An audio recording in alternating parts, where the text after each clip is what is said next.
नमस्कार दोस्तों, फिर से आपका स्वागत है मेरे एक नए वीडियो में। मैं अपने इस वीडियो में बताने वाला हूं कि दोस्तों अभी जो है पटना हाई कोर्ट में एक काफी अच्छी वैकेंसी निकाली गई है। इसके लिए जो आवेदन है वो भी आपको शुरू कर दिया गया है। इसमें जितना भी पोस्ट दिया गया है सभी पोस्ट बहुत ही अच्छा है और इसका जो सैलरी है काफी अच्छा मिलने वाला है।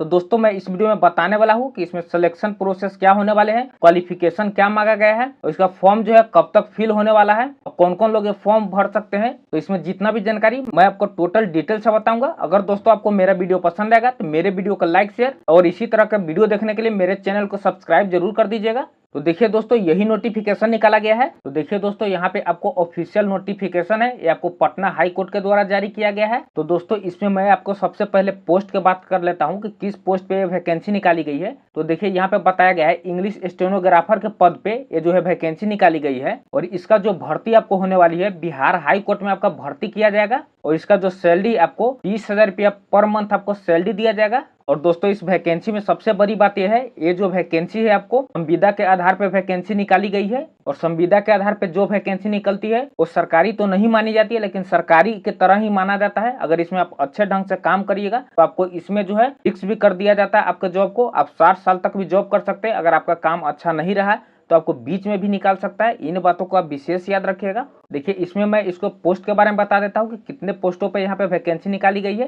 तो देखिए यहाँ पे आपको टोटल 14 पोस्ट पे वैकेंसी निकाली गई है। देखिए दोस्तों अब इसके कैटेगरीज वाइज कितनी वैकेंसी निकाली गई है टोटल मैं आपको बता देता हूँ। तो अनरिजर्व के लिए यहाँ पे 6 पोस्ट निकाली गई है, एससी के लिए 1 पोस्ट निकाला गया है, इसके बाद एसटी के लिए 1 पोस्ट निकाला गया है, ईबीसी के लिए 1 पोस्ट निकाला गया है, बीसी के लिए 2 पोस्ट निकाला गया है और डब्ल्यूबीसी के लिए आपको 1 पोस्ट निकाला गया है, ईडब्ल्यूएस के लिए आपको 2 पोस्ट निकाला गया है। देखिए इसके बाद यहाँ पे एज लिमिट भी बता दिया गया है। अगर आप यूआर से आते हैं तो आपको 37 ईयर तक फॉर्म फिल कर सकते हैं, एससी से आते हैं तो आप 42 ईयर तक फॉर्म फिल कर सकते हैं, एसटी से आते हैं तो आप 42 ईयर तक फॉर्म फिल कर सकते हैं।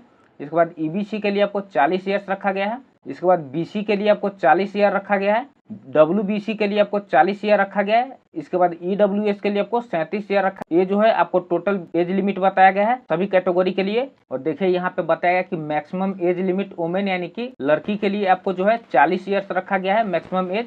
इसके बाद जो आपको एज काउंट होगा ये एज काउंट आपको 1/4/2024 के हिसाब से आपका एज काउंट किया जाएगा कि आपका अपर एज यानी कि मैक्सिमम एज आपका कितना है। चलिए इसके बाद मैं आगे बात करता हूँ इसमें आगे और क्या बताया गया है। तो देखिए यहाँ पे हम एजुकेशन क्वालिफिकेशन की बात कर लेते हैं। यहाँ पे बताया गया है कि आप ग्रेजुएशन पास किए हुए किसी भी डिसिप्लिन से।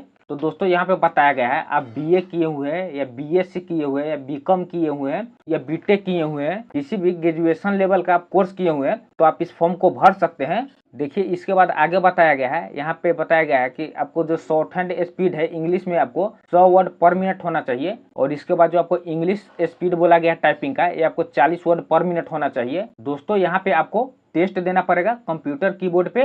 देखिए यहाँ पे आपको एप्लीकेशन कैसे भरना है स्टेप बाय स्टेप यहाँ पे आपको बताया गया है। यहाँ पे आपको कैंडिडेट का नेम डालना है, इसके बाद उसके फादर्स के नेम डालना है, एड्रेस डालना है, इसके बाद परमानेंट एड्रेस डालना है, ये आपको कोरोस्पोंडेंस एड्रेस हो गया, एक परमानेंट एड्रेस हो गया। इसके बाद आपको डेट ऑफ बर्थ डालना है, एज काउंट करना है 1/4/2024 के हिसाब से आपका एज कितना होता है यहाँ पे लिखना है, कितना ईयर हुआ, कितना मंथ हुआ और कितना डे हुआ। इसके बाद नेशनलिटी यहाँ पे इंडियन लिखना है। देखिए इसके बाद बताया गया एजुकेशन क्वालिफिकेशन में यहाँ पे आपको बताया गया सर्टिफिकेट लगाने हैं, स्टेनोग्राफर एंड कंप्यूटर टाइपिंग के सर्टिफिकेट आपको लगाने पड़ेंगे। इसके लिए अगर आप एज रिलैक्सेशन लेना चाहते हैं तो यहाँ पे आप एससी एसटी ओबीसी या किसके अंतर्गत आप आते हैं उसका भी यहाँ पे आपको कैटेगरी सर्टिफिकेट लगाना पड़ेगा। इसके बाद यहाँ पे बताया गया अगर आप फ्रीडम फाइटर के नाती पोते या नतनी है तो आप यहाँ पे येस या नो में टिक लगाएंगे, है तो येस, नहीं है तो नो करेंगे। इसके बाद वर्किंग एक्सपीरियंस पूछा गया, आपके पास अगर वर्किंग एक्सपीरियंस है तो आप यहाँ पे दे सकते हैं, नहीं है तो नहीं भी दे सकते हैं। इसके बाद क्या करना है यहाँ पे अपना सिग्नेचर कर देना है। और देखिए इसके बाद यहाँ पे अदर कंडीशन बताया गया है कि इसमें क्या क्या कंडीशन लगाया गया है, क्या रूल लगाया गया है वो आपको बताया गया है।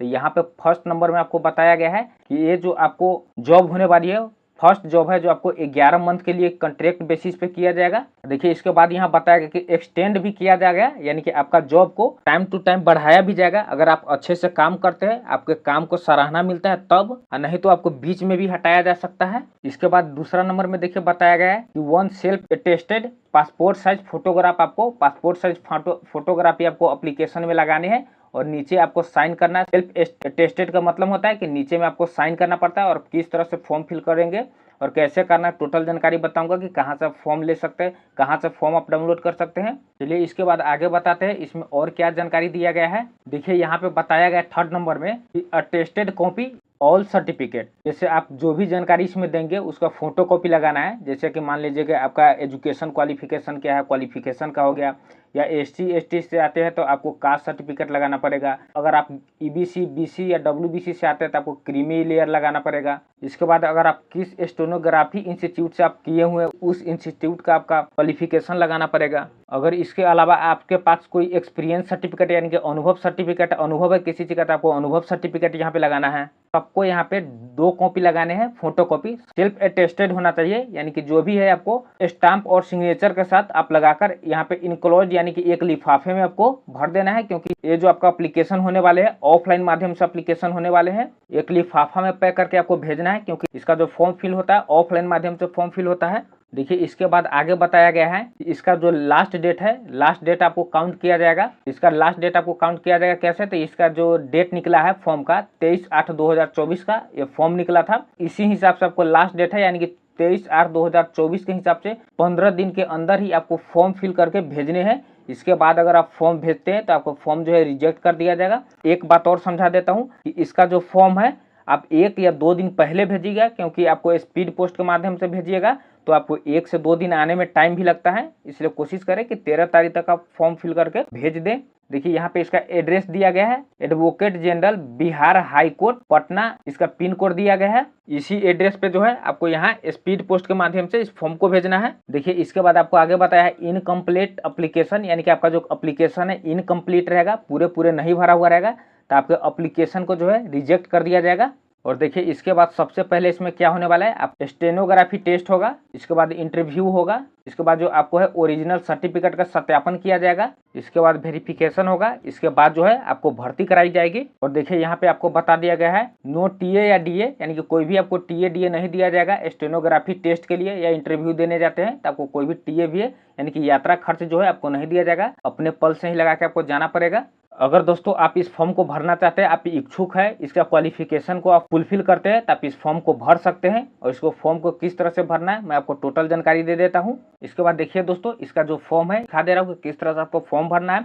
देखिए यहाँ पे बताया गया name of the candidate, candidate का यहाँ पे नाम लिखना है, इसके बाद फादर या हस्बैंड का नाम लिखना है, एड्रेस आपको कोरस्पोंडेंस एड्रेस यहाँ पे देना है, परमानेंट एड्रेस यहाँ पे देना है, इसके बाद डेट ऑफ बर्थ बताने हैं, इसके बाद जो एज काउंट आपको हो रहा है 1/4/2024 के हिसाब से आपका एज अभी कितना वर्ष हुआ है, कितना मंथ हुआ है और कितना डे हुआ है, ये टोटल जानकारी आपको यहाँ देना है। इसके बाद आगे आपको बताया गया है नेशनलिटी बताना, इंडियन है तो यहाँ पे इंडियन लिखना है। इसके बाद आप किस कैटेगरी से आते हैं उस कैटेगरी पे यहाँ पे आपको टिक लगा देना है। इसके बाद आपको यहाँ पे अटैच प्रूफ, आपको एक प्रूफ भी आपको देना पड़ेगा। अगर आप फ्रीडम फाइटर के नाती नतनी पोते पोती है तो यहाँ पे आप बता सकते हैं। इसके बाद आपके पास कोई वर्क एक्सपीरियंस है तो आप यहाँ पे दे सकते हैं, नहीं हो तो छोड़ भी सकते हैं। इसके बाद देखिए आगे बताया गया है यहाँ पे अपना सिग्नेचर कर दीजिएगा। इसके बाद देखिए यहाँ पे एक बात नहीं बता पाया, यहाँ पे जो फोटो है आपको सेल्फ अटेस्टेड फोटो कॉपी है, यानी कि आप फोटो जो लगाइएगा उसके नीचे में आप साइन करके यहाँ पे फोटो चिपका दीजिएगा। इसके बाद जो भी आपको डॉक्यूमेंट्स मांगा गया है सबका 2-2 कॉपी फोटो कॉपी करके नीचे साइन करके आपको लगा देने हैं। और लगाने के बाद एक लिफाफे में पैक करके इसका एड्रेस जहाँ पे बताया गया है वो एड्रेस मैं बताया हूँ, फिर से एक बार बता देता हूँ। ये इसका एड्रेस बताया गया है, इसी एड्रेस पे आपको स्पीड पोस्ट कर देना है।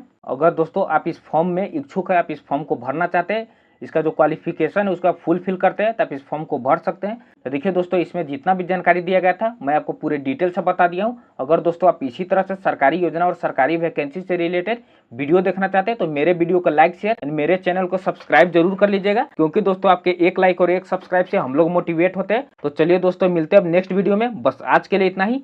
जय हिंद दोस्तों।